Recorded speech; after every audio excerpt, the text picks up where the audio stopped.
అందరికీ నమస్తే. ఇప్పుడు ఓకే, ఇదంతా అయిపోయింది. ప్రస్తుతానికి ఒకరోజు సినిమా అయిపోయింది. రేవంత్ రెడ్డి ఆడించిన సినిమా ఆ జర్నలిస్టులకు బెయిల్ ఇవ్వడంతో అయిపోయింది. కానీ సినిమా అయిపోలేదు. ఇప్పుడు దాని మీద ఇంకా ఇన్వెస్టిగేషన్ సిట్ చేసారు కదా. ఇన్వెస్టిగేషను నన్ను కూడా పిలుస్తారు, నేను కూడా పోతా, సహకరిస్తాం. విచారణకు సహకరించాల్సిందే. మనం భారతదేశ పౌరులం, చట్టాలకు అనుగుణంగా ఉండాల్సిందే. మనం అతీతులం కాదు. పాలకులు అతీతులు అనుకుంటున్నారు కానీ మనం కాదు. జర్నలిస్ట్ అంటే సామాన్యుల్లో ఒకడు. అయితే ఏంది వాట్ నెక్స్ట్? అసలు వాట్ నెక్స్ట్? ఏం చేయాలి? ఎన్టీవీ ఏం చేయాలి? మిగతా వాళ్ళు ఏం చేయాలి? దాని మీద విశ్లేషిద్దాం. సబ్స్క్రైబ్ చేయండి, షేర్ చేయండి వీడియో. సరే, ఒక వార్త వచ్చేసింది, ఎన్టీవీలో వార్త వచ్చేసింది. నేను వార్త గురించి మళ్ళీ ప్రస్తావించాల్సిన అవసరం లేదు. కానీ ఆ వార్త ఎట్లా ప్లాంట్ అయిందో ఎన్టీవీ వాళ్ళు చెప్పాలి ఖచ్చితంగా. సమాజానికైనా చెప్పాలి. పోలీసు వాళ్ళకి చెప్తారో చెప్పారో మీ ఇష్టం అది, కానీ సమాజానికి చెప్పాలి. అది మీ అంతలకు మీరు వేసిన వార్తనా, లేకపోతే వేరే వాళ్ళ ప్లాంటా? ఇది రేవంత్ రెడ్డి ప్లాంట్ చేసిన వార్త అనేది సమాజంలో చర్చ ఉంది. రేవంత్ రెడ్డి ప్లాంట్ చేస్తే మరి ఇవన్నీ ఎందుకు జరుగుతున్నాయి? ఇదొక పెద్ద క్వశ్చన్. ఇది కావాలని ఏదైనా ట్రాప్ చేసినరా ఎన్టీవీని? ఎందుకంటే ఇక్కడ రెండు యాంగిల్స్ ఉన్నాయి దీనిలో. ఒకటి, ఎన్టీవీ స్టాండ్ ఏందని చెప్పాలి మనం. ఎన్టీవీ నిన్న కాదు మొన్నటి దాకా మొత్తం ప్రభుత్వానికి భజన చేసింది. భజన చేసి యాక్చువల్గా మీడియా ప్రతిపక్షాల తరఫున ఉండాలి. ప్రతిపక్షం తప్పు చేస్తే అడగాలి, కానీ గవర్నమెంట్ను నిలదీయాలి. కానీ వీళ్ళు భయపడ్డారా, లేకపోతే ఇంకెవరి మీద కోపమా? బీజేపీ విషయంలో న్యూట్రల్గా ఉంటారు, బీఆర్ఎస్ విషయంలో మహా కోపంగా ఉన్నారు. మరి కేసీఆర్ మీద కోపంతోన్నా, రేవంత్ రెడ్డి మీద ప్రేమతోనో ఏందో తెలియదు. ఎన్టీవీ నేను చెప్తున్నా, ఎన్టీవీ పర్టికులర్గా ఎన్టీవీ, ఈ మెయిన్ మీడియా మొత్తం వాళ్ళకు కూడా బుద్ధి రావాలి. ఈ ఎపిసోడ్ చూసిన తర్వాత బుద్ధి తెచ్చుకోవాలి. మెయిన్ మీడియా మీరు జనాల తరఫున పనిచేయాలి. అసలు ఏంటంటే వీళ్ళు జర్నలిస్టులు మనోళ్ళు. ఏ ఛానల్ అయినా, అది ఆంధ్ర ఛానల్ అయినా, తెలంగాణ ఛానల్ అయినా, ఎవరైనా జర్నలిస్టు మనోళ్ళు, మన తెలంగాణలో బలి చేసే ప్రయత్నం చేస్తే పులులు గర్జిస్తాయి, వెంటాడతాయి. అది జరుగుతుంది. అప్పట్లో అసెంబ్లీలో తెలంగాణను అవమానించిండ్రని అప్పుడు ఏబిఎన్ టీవీ9 మీద యాక్షన్ తీసుకున్నారు కేసీఆర్ గవర్నమెంట్లో. జర్నలిస్టుల మీద కాదు, ఇండివిజువల్స్ మీద తీసుకోలే. ఆ ఛానల్ ఫిక్స్ చేసిండ్రు, వాళ్ళ లైన్లు కట్ చేసిండ్రు, వాళ్ళ వైర్లు కట్ చేసిండ్రు. మీరు తెలంగాణలో మీ వార్తలు వద్దు, మీరు తెలంగాణను అవమానిస్తున్నారని. దీనికన్నా అది బెటర్ కదా. అది యజమాన్యాలకు శిక్ష. ఈ ప్రభుత్వం యజమాన్యాలను వదిలేసి రిపోర్టర్ల మీద పడ్డది. అసలు డిజిటల్ మీడియాలో అయితే నాలాంటి మీడియాలో నేనే జర్నలిస్టును, నేనే ఓనర్ను, నేనే మొత్తం. జర్నలిస్ట్ నడిపే ఛానల్ కరెక్ట్ నడుస్తుంది, గుర్తుపెట్టుకోండి మీరు. వ్యాపారస్తులు నడిపే ఛానల్, దొంగలు నడిపే ఛానల్, సెటిల్మెంటర్స్ చేసే రౌడీలు నడిపే ఛానల్ తప్పుదాలు నడుస్తుంది. కానీ నాలాంటి జర్నలిస్ట్ ఎథిక్స్ పాటిస్తాడు, లెక్క ప్రకారం నడుస్తుంది. దీనిలో జనానికి ఏంది అని ఆలోచించి నడుపుతాం వార్త. మనం వార్త చెప్తుందాన్ని జనాలకి ఏంది, జనాలకు కనీసం అటెన్షన్ అన్న ఇవ్వాలా, ఇన్ఫర్మేషన్ అన్న ఇవ్వాలా. అటెన్షన్ అంటే అలర్ట్ చేయడం, అలర్ట్ అన్న ఇవ్వాలి, ఇన్ఫర్మేషన్ అన్న ఇవ్వాలి, జ్ఞానం అన్న ఇవ్వాలి, కనీసం వాళ్ళకి నాలెడ్జ్. లేకపోతే భవిష్యత్తు గురించి అన్న చెప్పాలి. భవిష్యత్తులో జరగబోతుంది, టేక్ కేర్. లేదా గతం గురించి గుర్తనే ఇవ్వాలి, హిస్టరీ అని చెప్పాలి.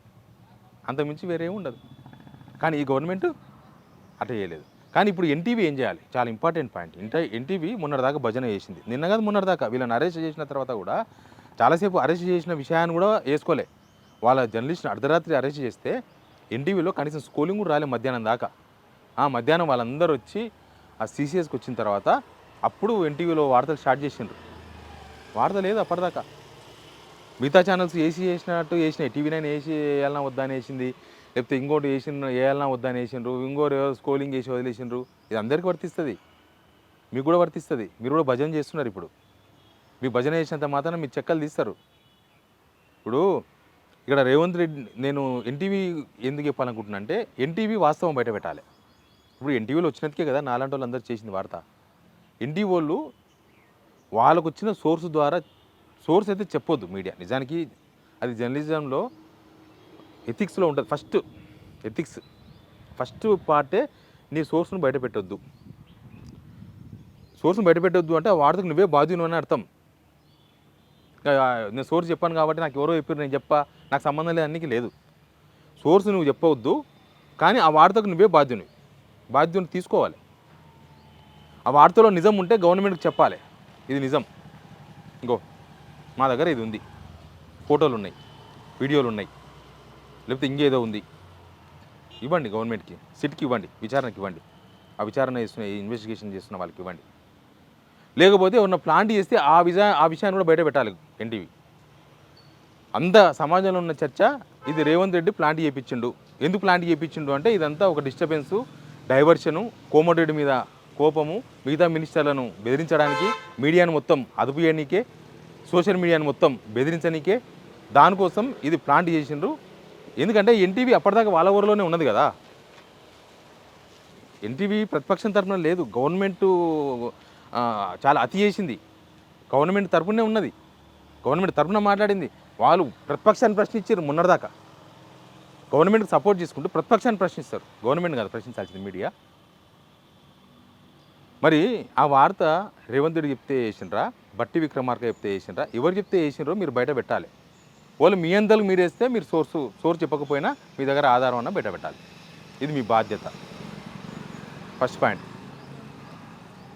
అసలు ఈ ఎన్టీవీని చూసిన తర్వాత ఒకవేళ రేవంత్ రెడ్డి ఒక చర్చ కూడా నడుస్తుంది, ఆ చర్చ కూడా మీకు చెప్పాలి. ఎన్టీవీ వార్త వేయించి ఎన్టీవీ ద్వారా వాళ్ళ పర్పస్, రేవంత్ రెడ్డి పర్పస్ అంతా వర్కౌట్ అయిపోయింది. అంటే ఎవరెవరిని బెదిరించాలో అందరిని బెదిరించేసిండ్రు, అందరిని అదిరించేసిండ్రు, ఓ హడావిడి చేసిండ్రు ఒకరోజు మొత్తం అంతా ఓకే అనుకున్న టార్గెట్ రీచ్ అయ్యిండు. కాబట్టి ఇక రేవంత్ రెడ్డి నెక్స్ట్ ఇదంతా గేమ్ నడిపించుకునేది చర్చ ఉంది. కాబట్టి ఇది గేమ్ కాదు అని చెప్పడానికే ఎన్టీవీ వాస్తవం ఏదో బయట పెట్టాలి. మీరంతా పెద్ద ఛానల్ వేసిండ్రంటేనే దానిలో ఏదో ఉంటుంది, వాస్తవం ఉంటుందని నాలాంటి జర్నలిస్ట్ అంతా నమ్మి కదా వేసిండ్రు, జనం కూడా నమ్మిండ్రు కదా. మీరు ఇప్పుడు తప్పించుకోనికి అవకాశం లేదు. మీరు ఇవాళ ఆ తోలు వదిలేసి నేను ఈ రోజు నుంచి ప్రతిపక్షం మీడియా పాత్ర పోషిస్తా అని చెప్పుకుంటున్నారు మీరు. ఓకే, ఈ రోజు కన్నా బుద్ధి వచ్చింది, ఈ రోజు నుంచి అయినా మీరు ప్రతిపక్ష పాత్ర పోషించండి. ఈ రోజైనా ప్రభుత్వాన్ని అడగండి, నిలదీయండి. దానిలో పనిచేసే జర్నలిస్టులు కూడా గవర్నమెంట్కి సపోర్ట్ చేస్తుంటే చచ్చిపోయి పనిచేస్తారు. జర్నలిస్ట్ ఎప్పుడైనా అంతే, గవర్నమెంట్ సపోర్ట్ చేసుకుంటా చేయాలంటే చచ్చిపోయి పనిచేస్తాడు. మిగతా ఛానల్స్లో కూడా చచ్చిపోయి పనిచేస్తుంది జర్నలిస్టులు. గవర్నమెంట్ సపోర్ట్ చేస్తున్న మీడియా మొత్తం, ఆల్ మీడియాస్ జర్నలిస్టులు చచ్చిపోయి పనిచేస్తారు. సమాజానికి పనికొస్తలేవు మీ ఛానల్స్. పనికి రావాలంటే ఇప్పుడు ఒరిజినల్ ఎన్టీవీ ఇంకొక అవతారం ఎత్తింది కదా, ఆ అవతారం ఒరిజినల్ కంటిన్యూ చేయండి. బట్ దీని గురించి మాత్రం మీరు చెప్పాలి, ఏంటిది, ఎందుకు ఇట్లా అయింది, ఎందుకు మీరు ఆ వార్త వేసిండ్రు, ఆ వార్త ఎనికేముంది కనీసం సిట్టుకు ఇచ్చి చెప్పండి. ఎందుకంటే మిమ్మల్ని నమ్ముకొని మిగతా 40-50 మంది యూట్యూబ్ జర్నలిస్టులు వేసారు. ఇప్పుడు మీకంటే ఒక పెద్ద మీడియా ఉంది, మిమ్మల్ని అరెస్ట్ చేస్తే 10 మంది జర్నలిస్టులు వస్తారు, 100 మంది లీడర్లు వస్తారు, లైవ్ వేస్తారు, నిన్న మొత్తం హడావిడి చేసిండ్రు, మీకు ఆ ఛాన్స్ ఉంది. కానీ మిగతా వాళ్ళకి ఛాన్స్ లేదు. మిగతా వాళ్ళని పోలీసులు అరెస్ట్ చేస్తే హింసిస్తే వేయడానికి ఒక ఛానల్ కూడా ముందుకు రాదు.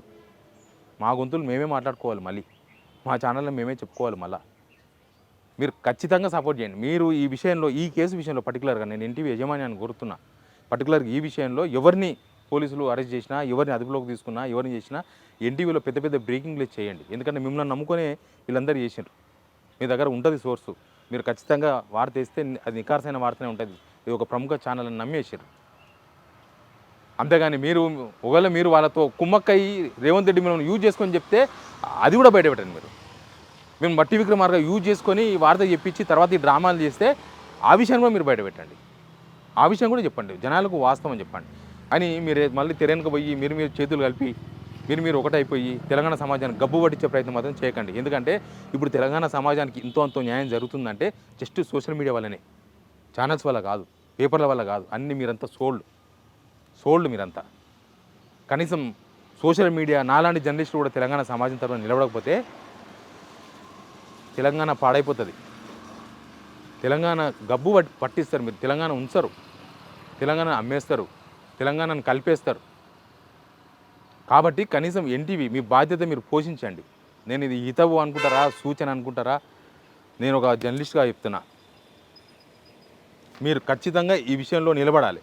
తెలంగాణ కోసం మీరు ఆంధ్ర మేనేజ్మెంట్ అయినా సరే మీకు తెలంగాణలో ఇది ఒక అవమానమే, ఎన్టీవీకి ఖచ్చితంగా అవమానమే. మీరు ఖచ్చితంగా దీని బ్యాక్గ్రౌండ్ మ్యూజిక్ ఏందో చెప్పాలి, ప్లస్ ముందు నిలబడాలి. ముందు ముందు నాలాండలకి ఎవరికి అన్యాయం జరిగినా, ఈ కేసు విషయంలో పర్టికులర్గా అన్యాయం జరిగినా, మమ్మల్ని అదుపులోకి తీసుకున్నా, మమ్మల్ని ఇబ్బంది పెట్టినా మీరు నిలబడాలి, ఖచ్చితంగా నిలబడాలి. 50 మంది యూట్యూబ్ జర్నలిస్ట్ మీద కేసు బుక్ చేశారు మీ వీడియోని నమ్ముకొని చేస్తే. కాబట్టి మేము అభ్యర్థన ఇది. బట్ తెలంగాణ సమాజం కోసం ఎన్ని హింసలు పెట్టినా నిలబడతాం. ఇది మాత్రం నా ప్రమాణం. Please subscribe.